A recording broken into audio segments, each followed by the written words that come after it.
Indian democracy को एक बार attack जरूर हुआ था 1975 में, लेकिन भारत के लोगों ने खड़ा होकर के उसको नकार दिया।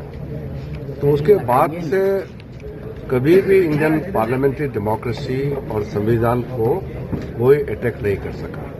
1975 में कॉन्स्टिट्यूशन ऑफ इंडिया और पार्लियामेंट्री डेमोक्रेसी सबको सस्पेंड किया था, लेकिन वो जो काला अध्याय है, वो डार्क चैप्टर है, वो इमरजेंसी का जमाना फिर दोबारा वापस नहीं आएगा। Sir, Rahul Gandhi is also same with Indian better. उस पे क्या कहेंगे? वो कह रहे हैं कि दिल्ली जितने जमीन जो है वो चाइना ने कैप्चर की है, पीएम जो है वो चाइना के मामले को हैंडल नहीं कर पा रहे। पहले तो आप ये समझे कि विदेशों में जाकर के भारत के बारे में बुरा भला कहना, भारत को बदनाम करना, ये तो ठीक नहीं है और भारत को कोई पाठ नहीं पढ़ा सकते हैं। जहां तक हमारा जमीन का सवाल है, मोदी जी आने के बाद हमारा 1 इंच जमीन कोई कब्जा नहीं कर पाया।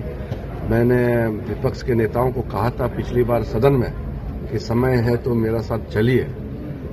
और 1962 से पहले अगर बॉर्डर में डिमार्केशन नहीं था, वहां कुछ गड़बड़ हुआ, इसका मतलब ये नहीं कि आज आकर के हमारे जमीन को कब्जा कर लेंगे, ये संभावना नहीं है। विदेशों में जाकर के भारत का अंदर का बात और भारत को ही अटैक करना, ये तो sir, Rahul Gandhi has also built in minorities को भी उनका उचित अधिकार नहीं मिला है। गवर्नमेंट में 70% जो है उसके अलावा जितने भी लोग गिनती के हैं, चाहे ओबीसी हो, माइनॉरिटी हो, कैसे देखते हैं सर? क्या कहेंगे? वाकई में आपको लगता है माइनॉरिटी हमारे देश में माइनॉरिटीज जितना सेफ है पूरा दुनिया में कहीं सेफ नहीं है।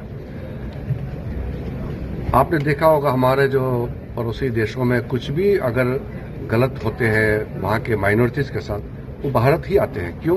क्योंकि भारत में सेफ है। तो भारत को बदनाम करने का जितना भी कोशिश करे, बदनाम नहीं कर सकता है, क्योंकि भारत का संविधान और भारत का संस्कृति ये किसी को भेदभाव करने का नहीं है, किसी को हमला नहीं कर सकते हैं।